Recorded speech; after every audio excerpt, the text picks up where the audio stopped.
Hi, my name's Jenny Michaelson. I live in Melbourne, Victoria, Australia. As you may know, Melbourne takes the record for being the most locked down city in the world. So we're quite famous this past couple of years.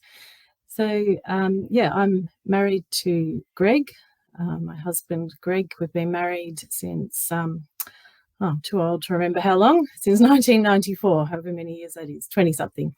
And we have 4 children. The eldest is 21, the youngest is 14, 2 girls and 2 boys. Our girls were actually adopted from India when they were babies, and our boys are both children. So I work full-time at a Christian school, Nunawading Christian College, as the school bursar. I do the accounts and that sort of thing. Yeah, so I grew up in what is called the Uniting Church, which is in Australia. Many years ago in the 1970s, the Presbyterian, Methodist and Congregational churches, many of the churches merged into one church, and they called it the Uniting Church. So my parents and my 2 siblings brought me up in that church. And when I was about 13, my parents decided that they would no longer attend church, but I decided that I would continue, most likely because I had friends there, and it wasn't really because of any conviction that I had, although I did believe in God. But yeah, I just kept going. I don't really know why, looking back. Maybe God's hand was in it. And yeah, anyway, so throughout my teenage years, I would take myself off to this Uniting Church. And then after I finished high school, some of the young people who were a year ahead of me had gone off to university and become part of a group called Students for Christ. And they came back to our little youth group at our church and started saying to the rest of us, hey, there's a bit more to Christianity than what we're being taught at church. I probably should mention that Uniting Church is quite a liberal church in Australia. We used to joke that we would go to church and learn about basket weaving in Fiji, but that's not too far off the truth. So we didn't really have any understanding of the gospel or salvation or anything like that. So when our friends came back from university, having joined this group called Students for Christ, they started to challenge us, the rest of us who were there. We were a small group, a very small group of young people, but we started to feel uncomfortable. And in the coming year, I also went to university, and a couple of these young people were at the same university as I was, at Melbourne University. And they and a few of the people in Students for Christ started to, shall I say, pursue me. They would try and meet up with me to talk to me about Christianity, and I did my best to avoid them because, as far as I was concerned, I was already a Christian. And this group, Students for Christ, was actually a Pentecostal group, and that was the first time I'd come across anything like that at all, and it sort of freaked me out a little bit. But they kept pursuing me and wanting to meet with me and tell me about God and salvation, etc., etc.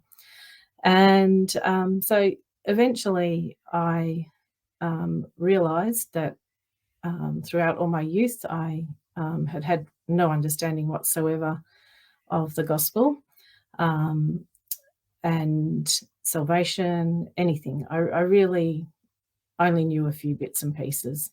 And I became convicted that I truly was a sinner and I needed to repent of my sins. And yeah, that was the start of a major turnaround for me. Throughout uni, we kept going to this group, Students for Christ.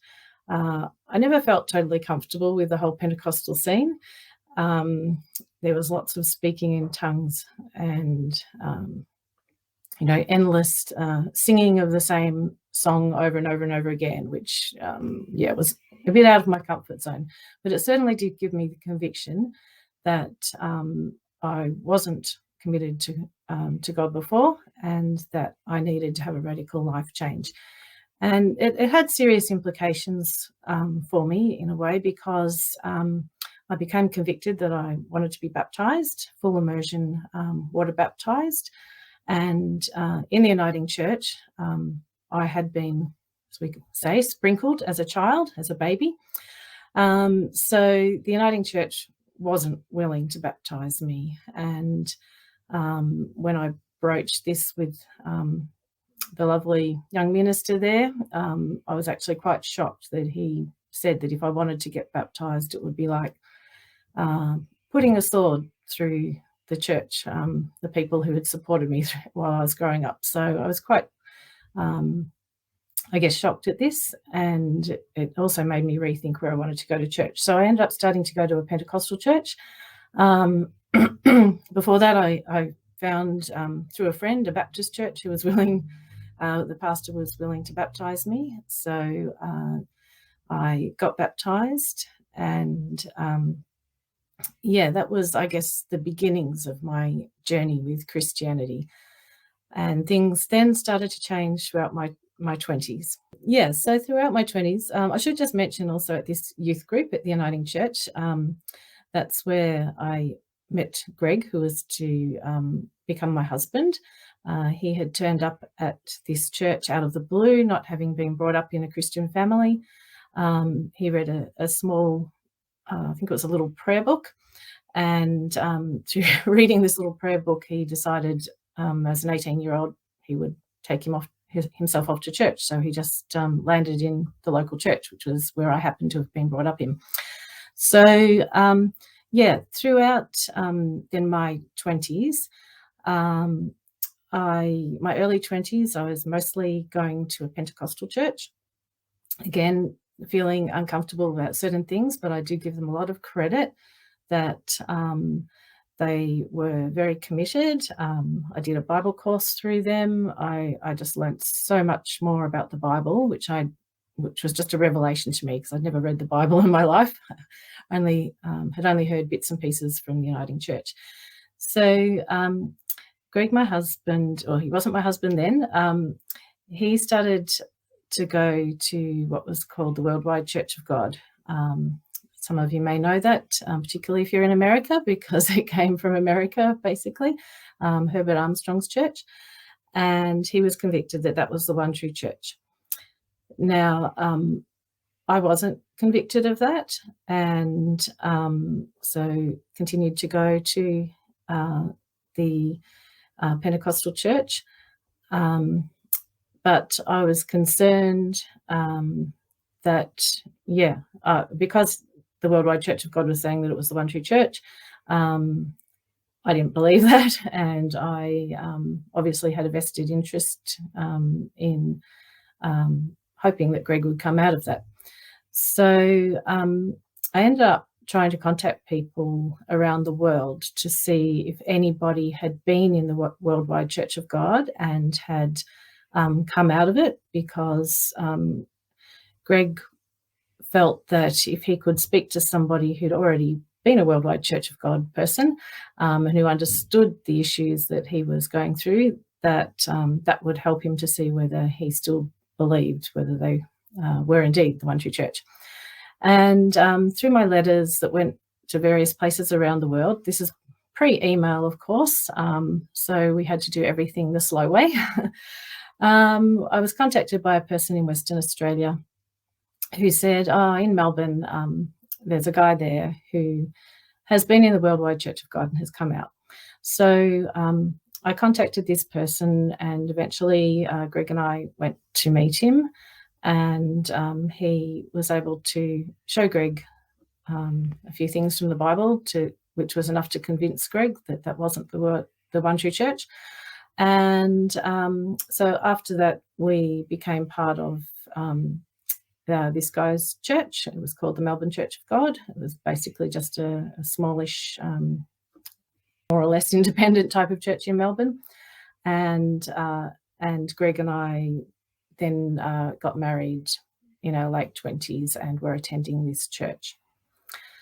So since then, for many, many years, even though the Melbourne Church of God, was not a Trinitarian church and taught me a lot against the Trinity, because the Uniting Church that I grew up in had believed in the Trinity and was firmly Trinitarian, being a traditional church. The Melbourne Church of God people were able to show me God's not a Trinity. And this was quite a revelation to me, and it helped me to start to see things in a different light, and it started to make the Bible make a lot more sense to me. However, we did believe that Jesus pre-existed, and that is a belief that I held for many, many, many years. In fact, I'd say up until the last 2 to 3 years. After our minister from the Melbourne Church of God passed away a few years ago, Greg, my husband, started to investigate a bit more what we were believing about Jesus and the nature of God. And he started listening to a lot of Brother Cal's videos on YouTube from the Trinity Delusion. And I can say that every time I would come up to our bedroom after work, there would be my husband lying on the bed with the headphones on, listening to Brother Cal. So over, I guess, he'd be able to tell you better, but maybe a year or so of listening to Brother Cal, and he started to investigate other speakers as well, Anthony being one of them, Anthony Buzzard. Greg became quite convicted that Jesus did not pre-exist and that we had been in error on this issue for many, many years, over 20 years. I give my husband great credit because he decided that because we'd been in error in this, we could be in error on other things. And so he investigated everything. He looked into oneness theology, and different variations until he was fully convinced that biblical Unitarianism was, the truth, the best way of interpreting the Bible. So this again was a bit of a challenge to me, and Greg challenged me to start to look into it more for myself. Being a busy mum who works at a very full-time job and having 4 children, it was a bit more difficult for me to find the time to sit and listen to things and read things. But through Greg's challenging, I started to do this, and bit by bit, I started to see that, I believe this too. I think we have been wrong all these years. And again, with the revelation I'd had earlier from moving from the Pentecostal scene into the Melbourne Church of God and realising that God wasn't a Trinity, this further understanding of who God was just came as just something amazing to me. I could see even more how scriptures fit in, in perfect harmony when you looked at the Bible this way. And it was just a wonderful, wonderful thing to be able to understand more of who the true God of the Bible, the true God of us, is. And so since then, I've continued to study. I'm the sort of person who needs to be taught.